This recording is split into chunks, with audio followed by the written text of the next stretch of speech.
उल्हासनगर सिंधुभवन मध्ये उपमुख्यमंत्री अजितदादा पवार यांना सर्व नेत्यांनी भावपूर्ण श्रद्धांजली दिली। जिल्हाध्यक्ष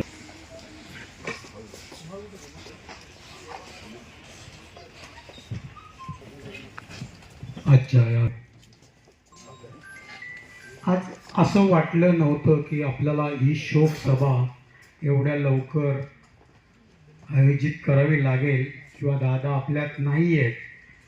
ही गोष्ट मनाला न पटण्यासारखी आहे। ज्या दिवशी 28 आजही कुणी असो, मी असो, कुणी असो, लोक असतील, आजही त्यांना ही गोष्ट पटत नाही आहे की दादा आपल्यात नाही आहेत। दादासारखा एक विकास पुरुष कार्यकर्त्याला जपण्यासाठी अनेक गोष्टी केल्या, यापुढे सर्वजण करतील, परंतु अजितदादा हे असं एक नाव आहे की ते अजरामर असेल, त्याला कोणी विसरूचा वसा पुढे नेतीलच, परंतु आपण सुद्धा त्यांची प्रेरणा घेऊन, त्यांचे विचार घेऊन, त्यांचे आदर्श घेऊन या शहराचा विकास कसा कर। व्यक्ति आज टाइम पर नहीं पहुंचे बारामती। मैं कुछ बातें याद आ रही थी कि पप्पू कलानी जी और हम सब बैठे थे और महानगर पालिका के चुनाव के पहले मैं, मनोज लासी जी, संतोष पांडे और हमारे अनंत रांसपे हम सब दादा से मिलने गए थे और उन्होंने कहा था कि आप हमारे साथ आना जरूरी है। पर हमने कहा कि हमको अब शिवसेना में हम आदरणीय सिद्धे साहब के साथ हम जा रहे हैं। उन्होंने कहा कि आप जरूर जरूर वहां पर जाए, पर एक बात जरूर करें कि पप्पू कलानी जी और भरत गंगोत्री जी के बहुत अच्छे संबंध हैं, पर मेरी इच्छा है कि ओमी कलानी जी और भरत गंगोत्री जी के भी संबंध बहुत अच्छे होने चाहिए। आप लोगों का काम है कि ये मतभेद हटाना बहुत जरूरी है। दादा ने जैसे ही कहा वैसे ही प्रांजपे जी को मैंने कहा कि वो भरत गंगोत्री जी मेरा नहीं सुन पाएंगे। इसके कारण हमारे वरिष्ठ नगर सेवक जमनादास पुरस्वानी जी को हमने तुरंत जवाबदारी रखी कि आप गंगोत्री जी से बात कीजिए, महेश शुक्रवानी जी को, कि राजनीतिक मतभेद होते रहते हैं पर वो बनने चाहिए। और हमारे पत्रकार महेश मूलचंदानी जी यहाँ पर बैठे हैं, मैंने उनको भी कहा था कि ये होना चाहिए, क्योंकि पारिवारिक संबंध, राजनीतिक संबंध अलग अलग हो सकते हैं, पर पप्पू कलानी जी की जैसे संबंध भरत जी से है वैसे ही संबंध आदरणीय ओमी कलानी जी और भरत गंगोत्री जी के भी होने चाहिए। मनपा के चुनाव हम साथ में लड़ने चाहिए, शिवसेना के साथ में ऐसी दादा की भावनाएं थी। और फिर उन्होंने कहा कि ये करने के लिए और लगेगा तो मैं प्रांजपे साहब और हिंदूराव जी को भी मतलब आपको भूलना पड़ेगा वहाँ से, तब जाकर ये दोनों नेताओं की बैठक होगी। और मैंने दादा को कहा कि इतनी कोई बात बिगड़ी नहीं है, बहुत छोटे छोटे मुद्दों के ऊपर बातचीत नहीं है दोनों की, पर हम चाहेंगे कि दोनों नेता एक मंच पर दिखेंगे और दादा की इच्छा में पूरी करने के लिए कल से ही हम काम पर लगेंगे कि गंगोत्री जी और ओमी कलानी जी हम सब साथ में दिखने चाहिए। मैं जाते जाते यही कहूँगा कि पप्पू कलानी जी की भी यादें दादा के साथ बहुत बरकरार रही।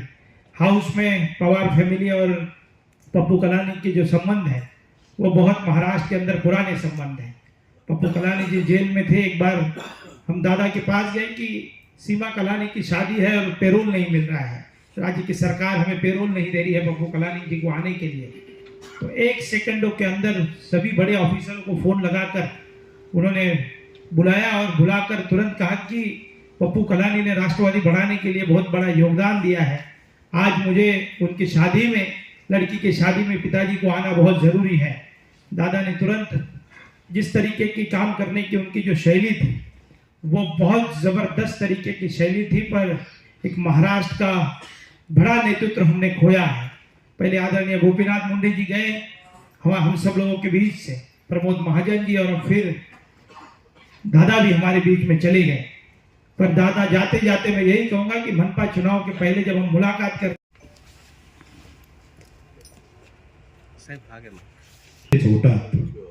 जे बोललो ते बोललो आणि दम अधिकाऱ्यांवर नियंत्रण असलेला, अधिकाऱ्यांवर पकड असलेला एक दमदार नेता महाराष्ट्राने गमावला।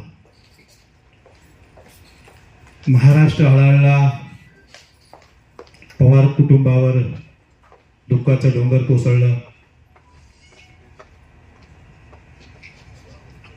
त्यांच्या कुटुंबावर दुःखाचं डोंगर कोसळल्यानंतर महाराष्ट्रावर दुःखात गेला. महाराष्ट्रातील जनता हळहळली. त्यांच्या जवळचे कार्यकर्ते, त्यांचे कुटुंबीय, अश्रूच्या धारा त्यांच्या डोळ्यातून वाहत होते. चित्र बघितलं, महाराष्ट्र खूप मागे जाईल असं वाटत होतं, वाटलं. परंतु आज त्यांच्या सौभाग्यवती सुमित्राताई यांनी त्यांचा वारसा पुढे नेण्यासाठी एक पाऊल पुढे टाकलेला आहे. दादांचा वारसा त्यांचे कुटुंबीय पुढे नेतील, परंतु महाराष्ट्र दादांना कधीच विसरणार नाही. महाराष्ट्र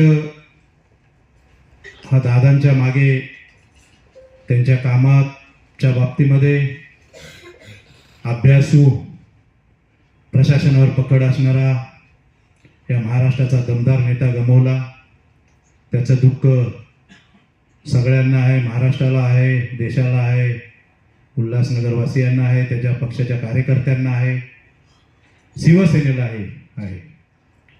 आज दादांना भावपूर्व श्रद्धांजली वाहत असताना दादांसारखा नेता पुन्हा होणे नाही.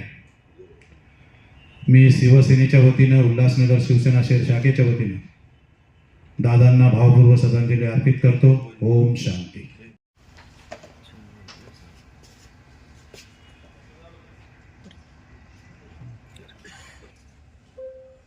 दम आहे.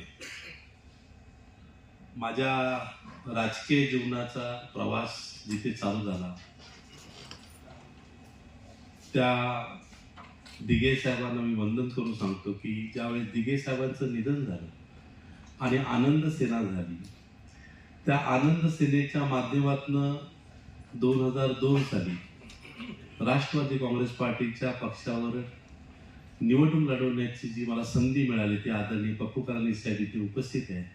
त्यांच्या माध्यमातून त्यावेळेस गुरुनाथ कुलकर्णी साहेब असताना माझा अजितदादांशी पहिला संबंध आला.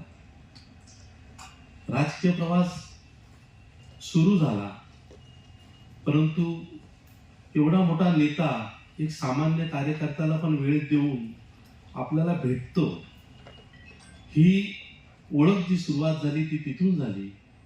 आणि मला असं वाटतं की बरेच वेळा त्या राजकीय जीवनामध्ये असताना त्यांची माझी भेट झाली, परंतु शेवटची भेट झाली ती 7 जानेवारी 2024 ज्या दिवशी भरत गंगोत्रींकडे आणि एका कार्यक्रमानिमित्ताने अजितदादा उल्हासनगरमध्ये आले होते आणि त्या दिवशी अजितदादांना मी बघितलं. ती एक आठवण खरं म्हटलं तर 28 तारखेला जेव्हा बातमी कळाली त्यानंतर संपूर्ण महाराष्ट्र हळहळला, परंतु माझ्या राजकीय जीवनाचा जीवनपटाची सुरुवातीचा पहिला पान तर उघडले गेले. पप्पू करांजी साहेबांच्या माध्यमातून ती सुरुवात, ती पहिली भेट आणि अजितदादा आम्हाला भेटले. आणि कालचा जो दिवस ते 7 जानेवारी 2024 त्या संपूर्ण उलाढालमध्ये अजितदादांचं व्यक्तिमत्व जवळून बघण्याची संधी मला प्राप्त झाली. शिंदे साहेबांबरोबर काम करत असताना कित्येक वेळा मंत्रालयामध्ये साहेबांच्या घरी दादांबरोबर मला भेटण्याची संधी प्राप्त झाली. आणि दादा नाहीये म्हणजे दादा खरोखरच दादा होते. मगाशी प्रत्येक व्यक्तींनी त्यांच्याबद्दल सांगितलं, परंतु मी एक गोष्ट आवर्जून सांगेन की वेळेला महत्व देणारा जर का कुठला नेता जर का ह्या जगामध्ये या महाराष्ट्रात कोणी पाहिला असेल तर ते अजितदादा. परंतु वेळ चुकली आणि काळ आला आणि अजितदादा आज आपल्यामध्ये नाहीये. परंतु या महाराष्ट्रामध्ये जेव्हा केव्हाही दादा हे शब्द उच्चारले जाईल त्यावेळेस अजितदादाच हे लोकांच्या समोर अजरामर राहतील. मी माझ्या परिवारातर्फे, शिवसेना परिवारातर्फे अजितदादांना भावपूर्ण श्रद्धांजली अर्पण करतो. ओम शांती. आहे तर दादांना मी लहानपणापासून एकदम जवळून पाहिलेलं आहे. पिंपरी चिंचवडमध्ये जे पण आत्तापर्यंत कामं झालेली आहेत पूर्ण पुणे जिल्ह्यामध्ये त्यांनीच केलेली आहेत पूर्णपणे. म्हणजे मला लहानपणापासून माहीत पण नव्हतं राजकारण काय असतं काय नाही. आम्ही नेहमी फक्त त्यांना बघत आलेलो आहे राष्ट्रवादीला. आणि तिथे प्रत्येक घरामध्ये दादा म्हणजे फक्त अजितदादा. म्हणजे कोणी घरात काही जरी बोलत असेल ना, राजकीय टॉपिक जर बोलत असतील तर घराघरामध्ये प्रत्येकजण दादांना ओळखलं जातं. आणि माझी एक आठवण आहे की मला त्यांच्याकडून सायकल मिळाली होती. मला 10th चांगले मार्क्स होते, तर त्यांच्यासोबतची माझी आठवण होती. मी जेव्हा लग्न करून इकडे आले मला भेटवलं होतं पप्पू साहेब त्यांना, तेव्हा ही आठवण मी त्यांच्यासोबत शेअर पण केली होती की मला तुम्ही मला सायकल दिली होती. तर ते एकदम डाऊन टू अर्थ होते. एवढंच बोलू इच्छिते. थँक्यू.